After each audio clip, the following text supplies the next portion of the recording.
Morning. Today I'm going to talk about cybersecurity awareness training, more specifically about the paper written by Jamal Abawaj Jai. I hope I say his name right. Um, the paper is about the study of user preference of cybersecurity awareness delivery method. So in 2012, Parliament Institute did a research and found out that 78% of data breach was due to human mistakes. So we have always knew human is the weakest link, um, but humans are oftenly ignored by organization security programs. And in the corporation's defense, we have to acknowledge that cybersecurity awareness training is very hard. So usually, when it comes to cybersecurity planning, they tend to give more effort into the software and hardware, the technologies, rather than dealing with human. And one of the biggest reason why cybersecurity training for humans is so hard is one of the biggest problem is that the awareness does not always translate to correct actions.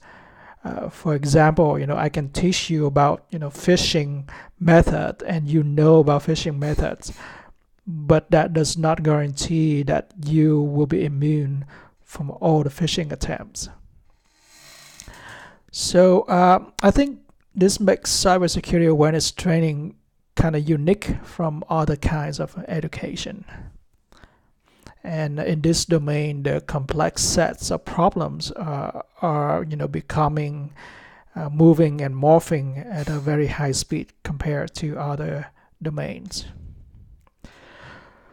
So in 2009, Shaw did a research and found out that the critical success factor for a security awareness program is the delivery method. And this paper, they try to find out two things. The first main thing is what delivery approaches are effective in raising information security awareness level of people. To me, this is actually a very difficult question because once again, the problem sets that we have to deal with, or in other words, the hacker's tricks are constantly changing. It is very possible that this effective delivery method that we use today may become ineffective tomorrow. The second question the paper tries to find out is which delivery method is most preferred by users. From my personal experience, I found these questions very relevant because when we think of it, when we try to educate employees of companies, the employees all have a main job to do and deadlines to meet. So it is very important that we choose a delivery method that is at least not in the way of their works. Ideally, of course, we should choose a delivery method that is preferred by all of our audience.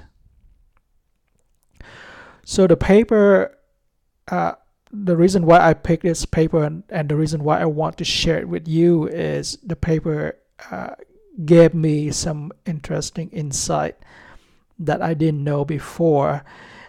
But I have to mention that I don't have time to go over the details of the paper in 15 minutes. But rather I just want to share some main points about this work. It's not the best work, but it has some interesting results. So the scope of this paper involves only 60 participants, which is obviously a quite small number. But the paper argues that because this study is qualitative in nature rather than quantitative, 60 participants are enough. And among these 60 participants, 70% of them have a job, either part-time or full-time. 20% received formal security training before, and 60% of them like playing games. So the paper believes this is a very realistic representation of the IT people demographics. The content of the study involving some pre-training quiz, training, and then post-training quiz dealing with short, non-tech friendly, easily accessible materials. And the delivery method focus on the text-based, game-based, and video-based. So the text-based is just like regular online course with text. The game-based, they have a small, interactive game for users to play.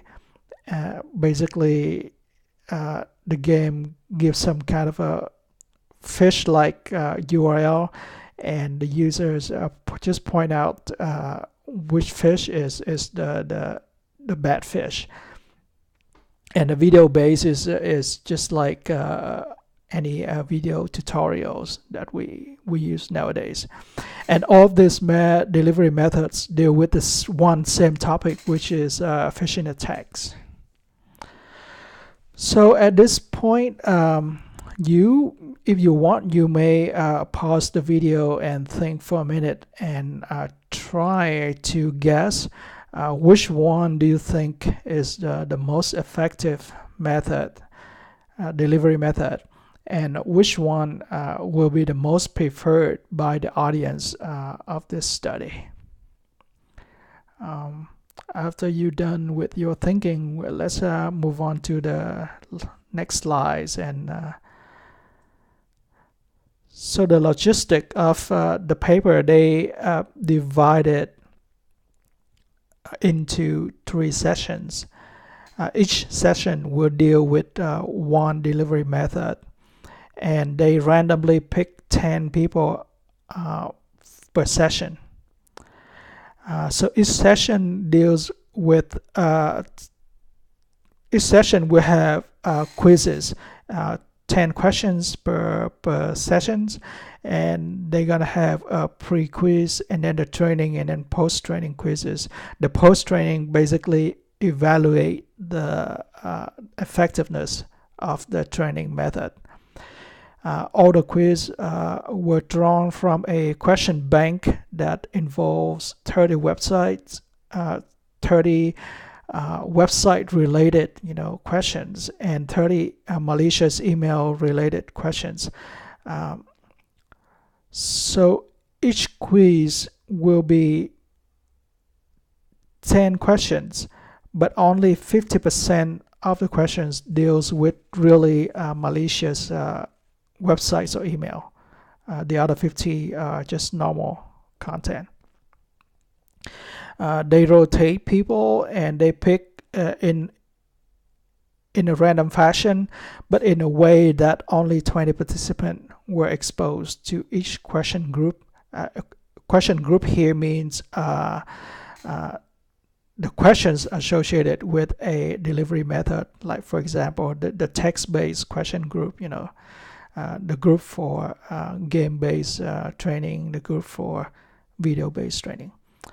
And false positive means when a question is not malicious, but the participant flag it as malicious, then it's a false positive.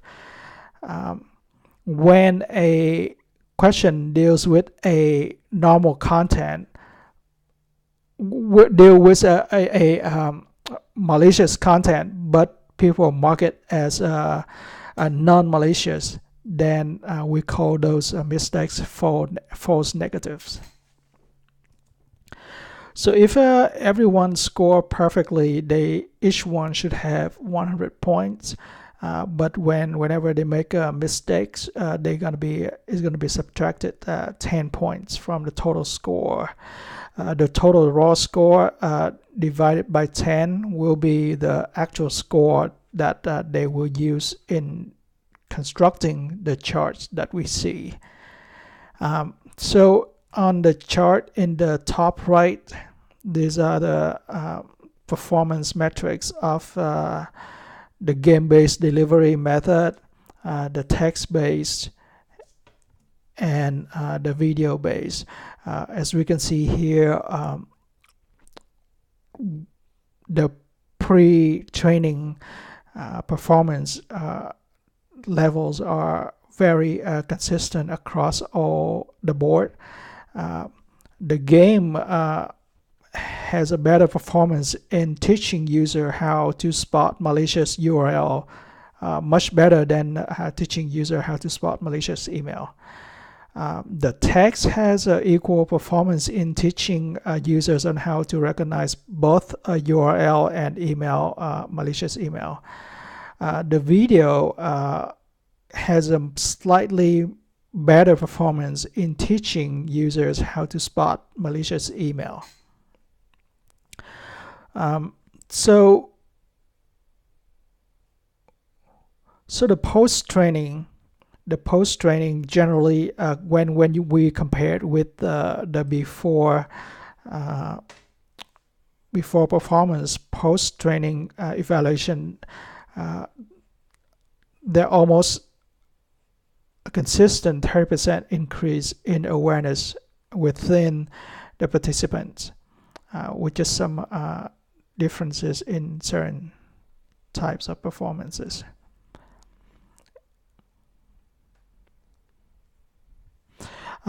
And one interesting thing that we should note here is that the text-based performance is actually not that far off compared with the game-based and the video-based delivery method.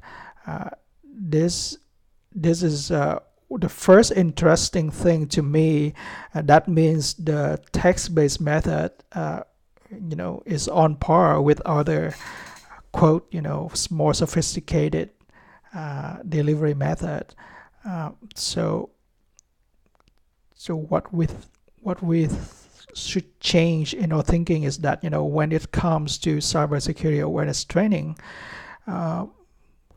it may still good if we stick with text-based. We don't have to pursue any fancy next generation technology to have the same effectiveness. But once again, it depends on the environment and more importantly the types of threats that you want to train people with. So by the end of the evaluation, the research team basically gave the participants a survey to ask them, which delivery method they preferred the most. And surprisingly, the game-based method comes the last. Only 5% of the participants like the game-based training, and 60%, even though 60% of them like to play games in their free time. The video-based training is the most preferred one, and the paper suggests that the reason why the video is the most preferred one is because of the mindset, like the mindset of remember rather than understand. What that means is when you watch the video and when you see the combination of voice and graphics and content, it's easier to remember what happened in the video. That versus with reading. Sometimes with reading, you have to pause and think and then infer the knowledge from the text you read. And in order to perform well in in the quiz, you will have to actually transfer the text you read into a certain knowledge in your mind to be used later on. Whereas the video, if you have a good, visual memory, you can just, remember what happened, and then when you do the test, you just recall those graphical memories. So basically, I think the videos delivery is easier to understand ideas and concept, and for that reasons, people prefer the video. There may be other factors, involved. For example, most people like to watch videos than just reading. It's just the cultural preference. For example, the U.S. culture, obviously people like to watch movies rather than reading non-fiction books or fiction books. So, and there may be also other factors as well. So that's basically the main points of the paper. The key takeaway of this paper is most delivery methods are effective, but it's probably be best if we can somehow find ways to combine the methods for the best delivery effects. And then the text-based, surprisingly, is as effective as other fancy methods. So we should not discount this simple but still very effective delivery method. The mechanism for delivering should not put additional stress on learners, and this is shown through the game-based score. The reason why people dislike the game, even though most of them like playing games in the free time, is that the game-based cybersecurity training, that specific game was not that straightforward to learn how to play. So some users just found it quite difficult to learn, and then they have to put extra effort in learning the game first, and that's why they dislike that delivery method. And then finally, special attention should be paid to learners' behaviors, goals, job environment, and etc. Once again, people have their main job to do, the deadlines, and then certain other work environment characteristic.